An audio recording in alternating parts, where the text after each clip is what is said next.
wait a minute until a couple of people start joining, as always.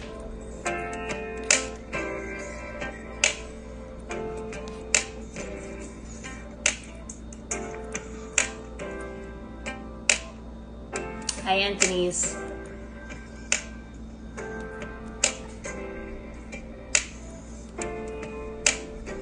Got both my aunts in here.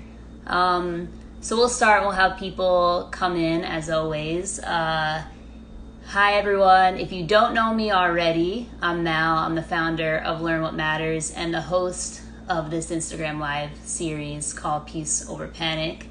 Hope everyone is having a great week. I sure have been. For the last week, I started on my kind of old/new team, search ads at Google, which is the team that I first started off on 4 years ago.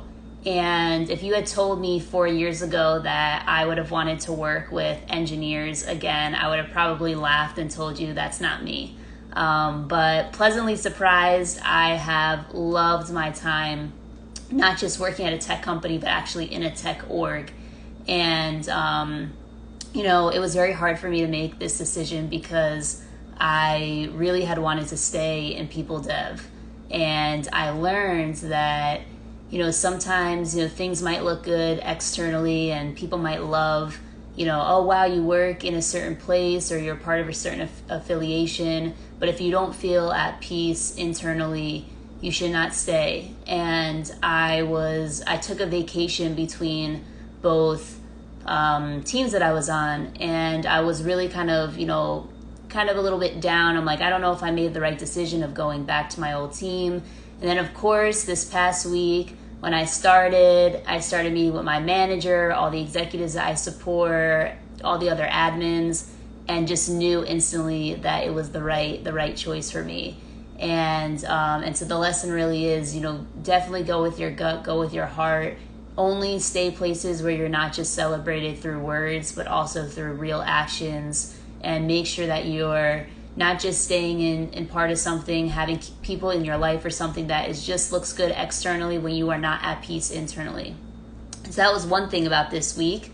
And then the second thing is, on Friday, I decided to go to the beach because I took the afternoon off. I got a haircut, which was much needed. And then I went to the beach because I'm now a lot closer to the beach than where I was. And that's where the salon was open, where there's not that many places open in California right now. So I was very happy when a coworker told me what salon was open. And so I went and I just sat on this like rock kind of formation thing for about an hour.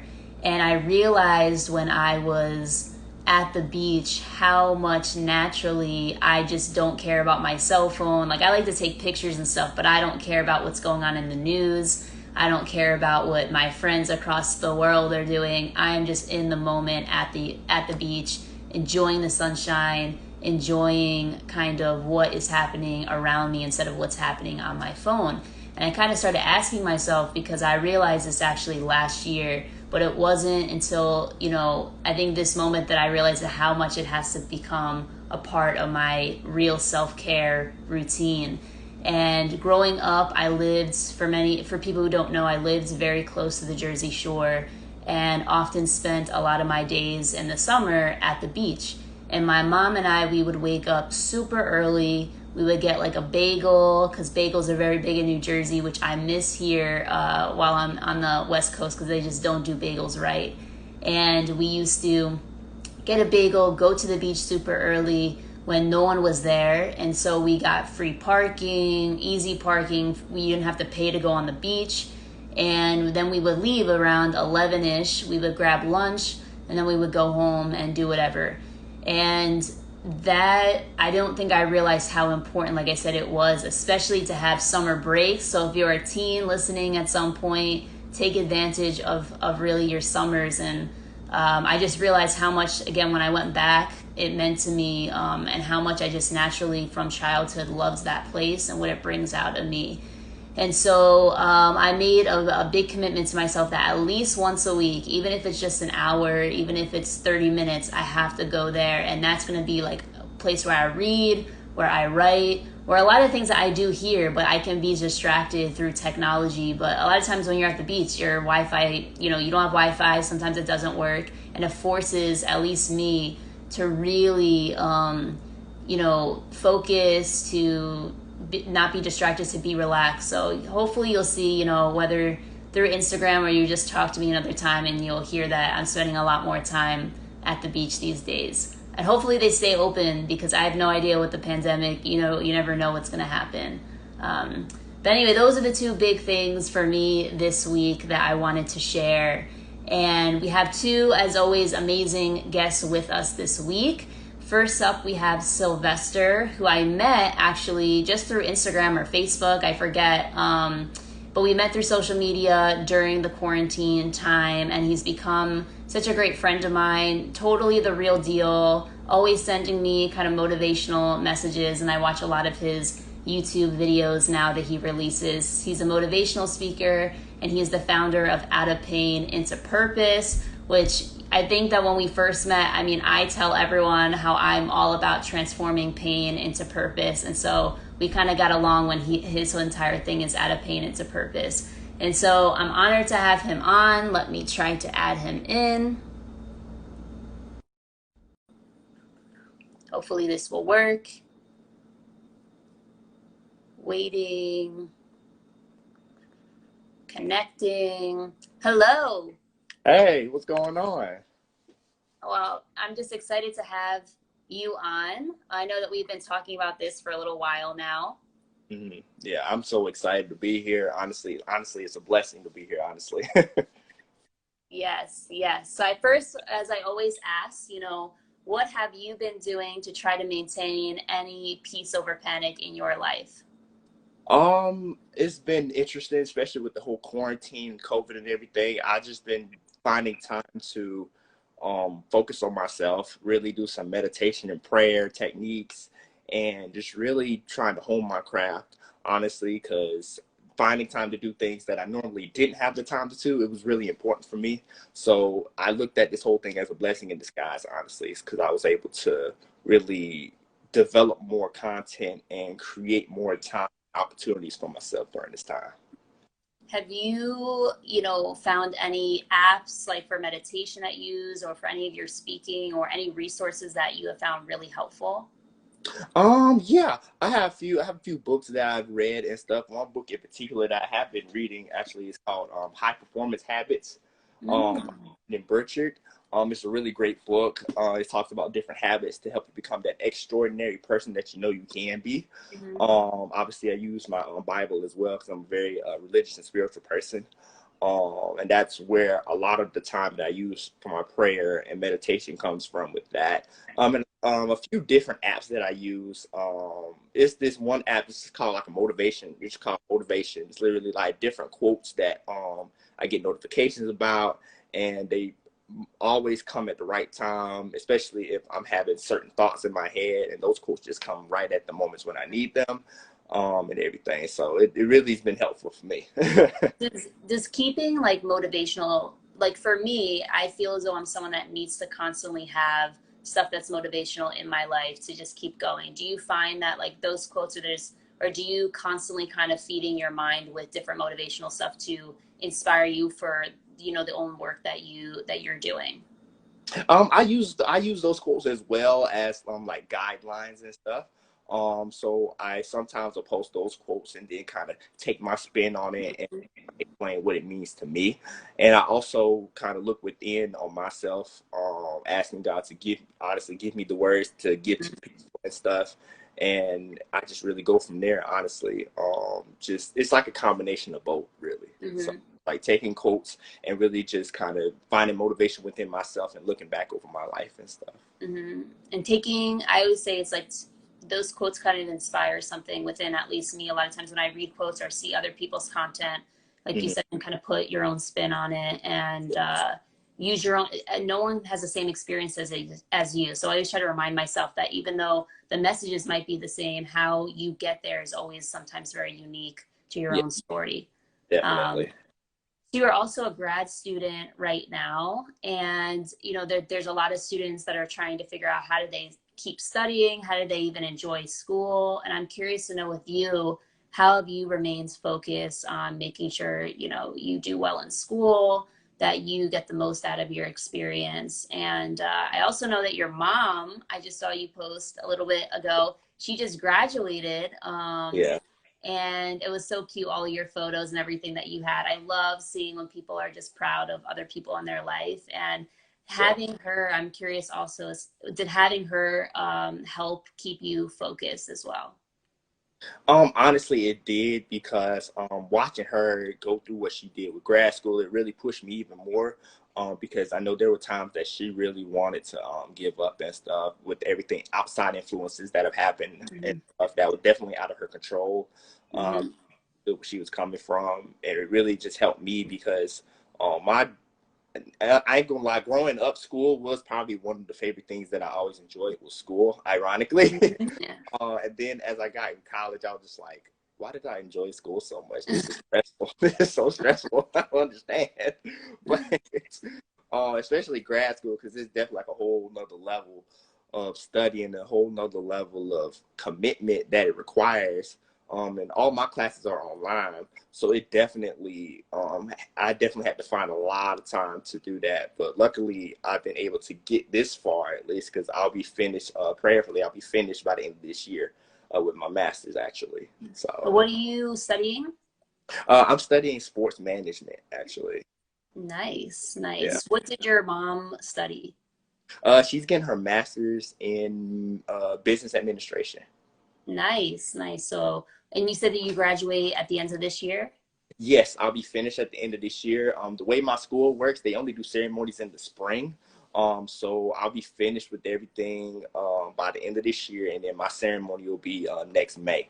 So, Got it. What made you get your master's? Because I feel as though that's um, always a question that I get is like, why didn't I go for my master's? So I'm curious to know what your story.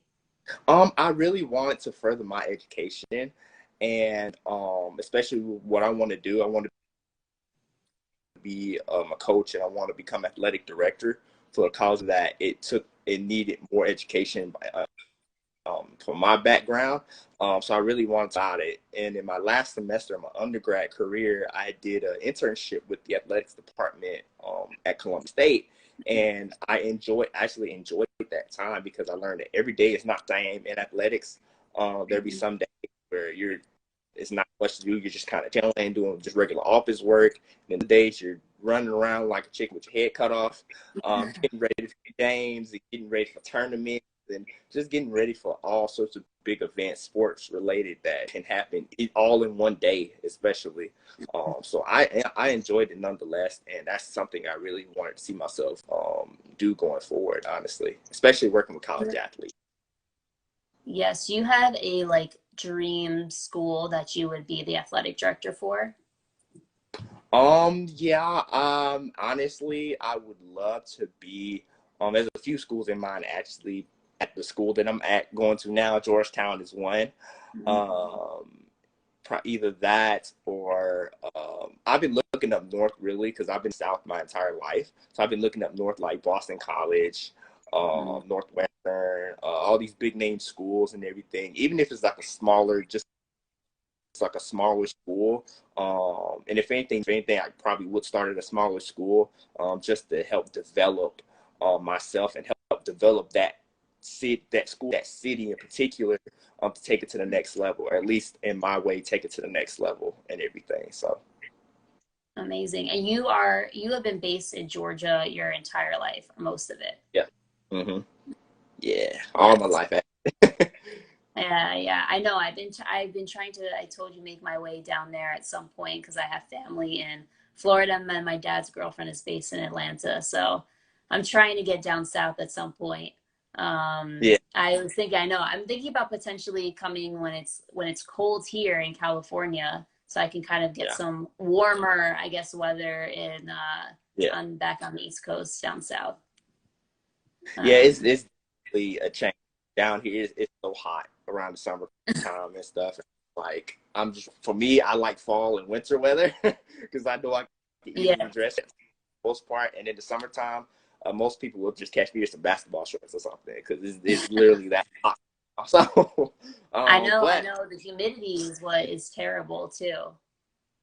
that humidity hits so hard, especially if it rains down here. That humidity is no joke. I Yes. every time I'm complaining about it all the time, and I'm just like, I can't do nothing about it. All I can do is complain about it. So, Yes. So I'm curious to know, you're the creator of Out of Pain into Purpose. I would love for you to share with my audience, what that is and kind of what inspired you to create this. yeah, my journey actually started in 2016. Actually, it was actually a year after my grandfather passed. It all started growing up. I learned with everything that I've experienced at my age. Um, it's been all for a purpose. That one word's been in my head. Purpose, purpose. I went through something. I've always been told everything God allows things to happen for a reason, or it's all going to happen for a purpose, or it's all going to turn around for your good. It's just all going to come at a certain point in time. And that word purpose just came to my head every single time. And growing up, I didn't really know why that word just kept popping in my head. It just did, and I was like, okay, well, purpose, purpose, purpose. So I just kept going with it. It wasn't until I got college, particularly my sophomore, junior year, when it all, for the most part, kind of came in full circle. Because my grandfather passed in February of 2015. He was a pastor, he was a bishop, and he was definitely a humanitarian and a community activist. And he Mm-hmm. was one of the reasons why I wanted to be a motivational speaker in the first place. So at that point, a year after, that's when I wanted to continue his legacy in my own way.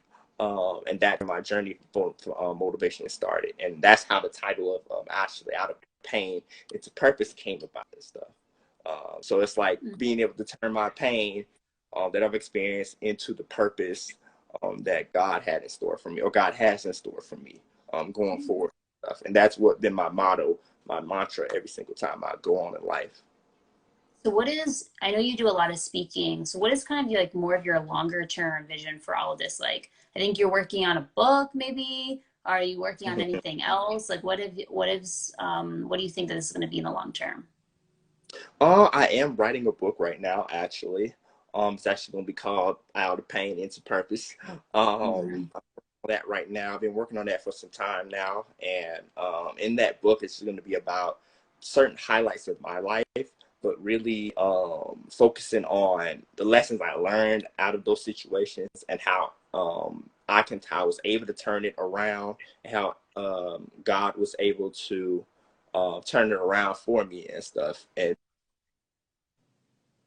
I think connection. helping people All right, I think we're back. that crazy Wi-Fi. Okay, okay, I think Yeah. we're good. Yeah. Can you Yeah. see me?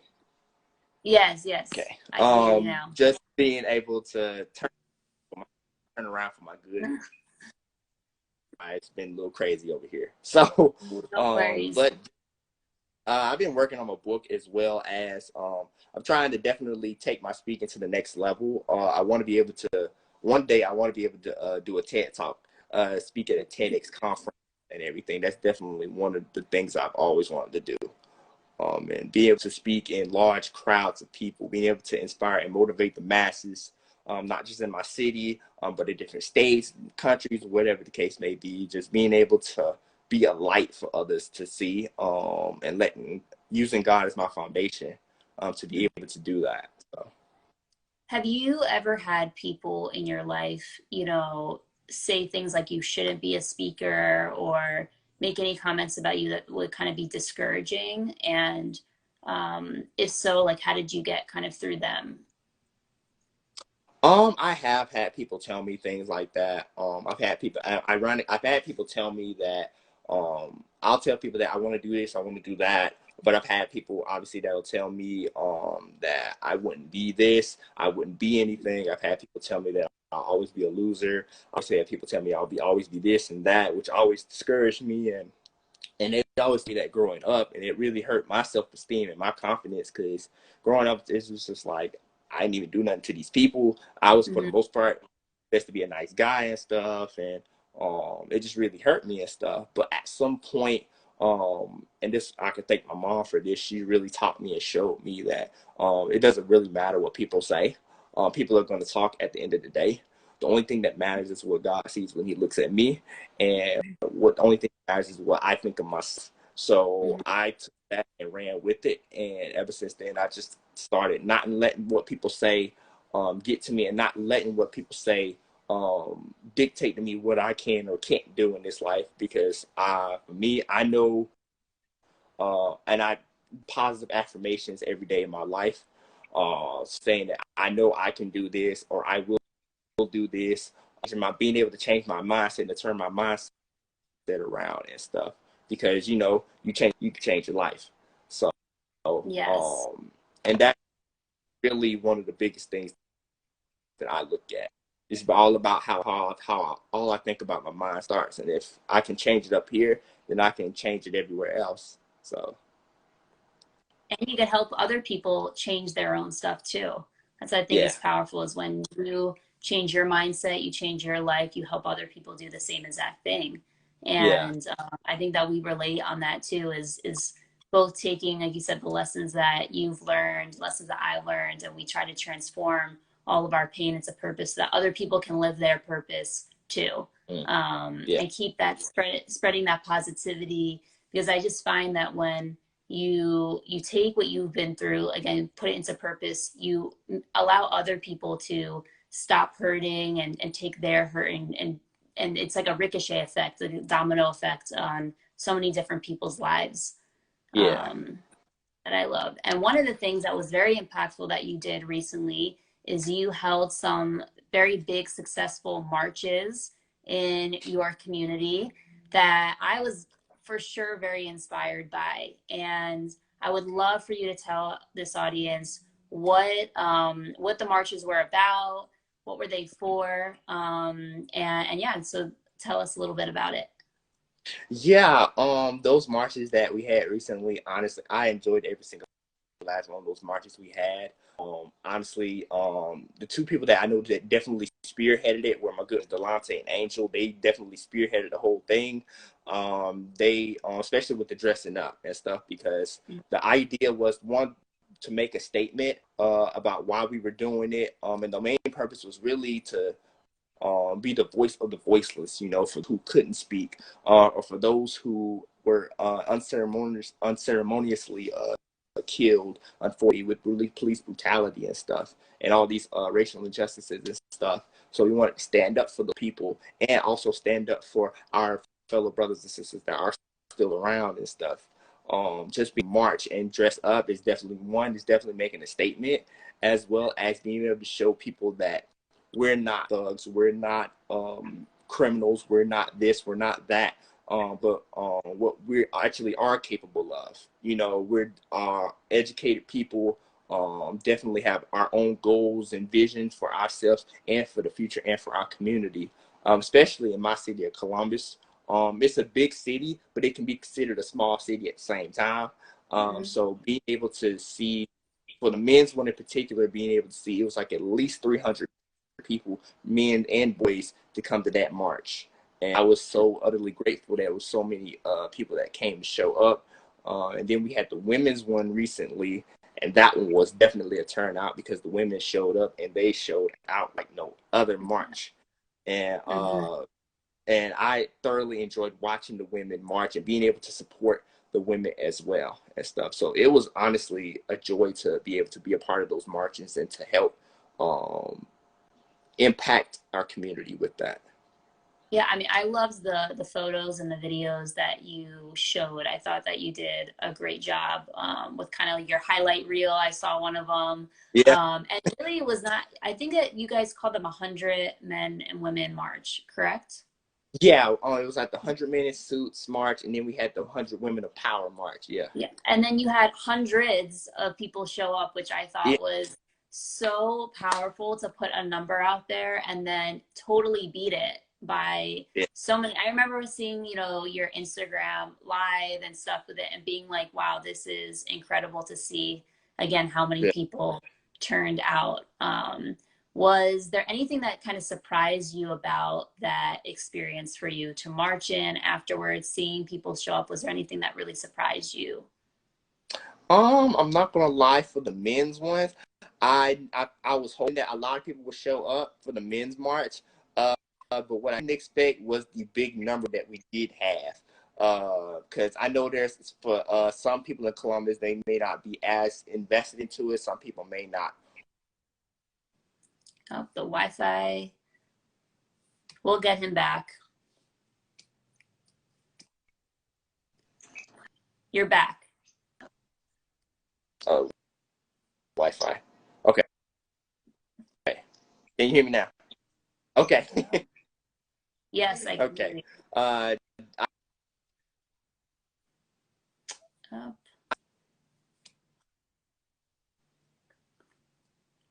for the women's and men's, honestly, I think you're, I can't hear you. Can you hear me? Uh, let's see if we can get, can you hear me speak? Oh, I can't hear you either. Can anyone else hear either of us? Let's see. Maybe I'm gonna, hold on a sec. Let's see. I'm gonna re-add him in. Let's see if re-adding works. Cool, thanks, Aaron. Let me see if we can. okay. Hello. All right, we got you back. Can you hear me? Can you hear me? Yes. Okay. Okay. Yeah, this Wi-Fi has been something. Okay. All right. So, what was I saying? Well, was there anything that surprised you? Oh, about the march. Yeah. So, yeah. Just how the numbers were, amount of people that came. That it kind of surprised me, but at the same time, I was like, you know what? That came that wanted to support, and the right people that saw it. So, being able to see that and be able to be a part of that was just a blessing, and it was definitely an honor to be a part of that and everything. So it was definitely a huge success, honestly, and Love it. look forward to doing more in the community. Yes, definitely. If you were to advise teens to invest in one thing right now, kind of maybe during the pandemic, what would be kind of the thing that you advise them to invest in? Right, right now, especially, there's a couple things that came in my mind. One is about gratitude, and another one would be adaptability. Mm-hmm. And I say adaptability because with everything, especially for teenagers, how everything transitioned from in person to online, it's definitely a transition, especially if they did after school stuff, like sports and stuff. It was kind of hard to do that when you're quarantined at home and everything and can't really be on the campus or whatever the case is. So instead of like focusing, because let's be real, when the quarantine happened, we a lot of times we focused on how the quarantine, this virus has affected our chances of doing this or doing that stuff. So it's like instead of focusing on the negative things that have came from it, just finally adapt to it, Mm-hmm. finding ways to be creative and find all the alternatives to still do what you want to do, but in a different way, in a different sense, or in a virtual sense, or whatever the case may be. Yeah. And just being grateful, gratitude, because some things can be gone in an instant. Just being grateful for what we do have and what we were able to do or what we aren't able to do right now. Um, just being able to be more grateful for that each and every day, and just being grateful about life, Yeah. period. Because, unfortunately, somebody didn't wake up this Mm-hmm. morning, and it sucks to hear or see that someone's passed away from this earth, especially if they're at a young age and they weren't able to really experience life like that and Mm-hmm. stuff. Just really gratitude and adaptability are two things that I would say would be very important to learn and invest. Yes, I totally agree. I've been telling a lot of people that it might not be the coronavirus in 5, 10, 20 years, but it might be something that's only happening to you. It might be something that's happening to your community. And you have to be able to adapt Right. and find the gratitude and everything. So I love that. So where can people find and Yeah. support you if they want to, keep up with what you're doing, if they want to purchase your book at some time? Where are you? Where else are you? Okay. So Oh, I think. um um I think we're once again having problems. Okay. I can hear you. Can you hear me now? Yes, I'm. Again. Okay, I'm just making. You can find me on. Oh, we just lost him again. Let me see. It's always something I tell you. All right, I think we can hear you again. Okay. Okay, sure. So people can see me and stuff. Okay. Uh, you can find no page, anointed_Black King Drummer. And also, you can find my other page. It's called Out of Pain into Purpose, and that's the page I use when I post motivational stuff or all my motivational speaking stuff as well on there. My YouTube channel, you can find me on there. My name of my channel is Sylvester Drummer. It was originally named that because I was going to use it for my music as well. I haven't posted stuff from my music, but I do plan on doing so going forward. Right. I'll be doing that for my music and my motivational speaking. And find me on my personal Facebook page too. You can just type my name Sylvester Long. You can type me on there and find me up there. Let's connect. Let's chat. Let's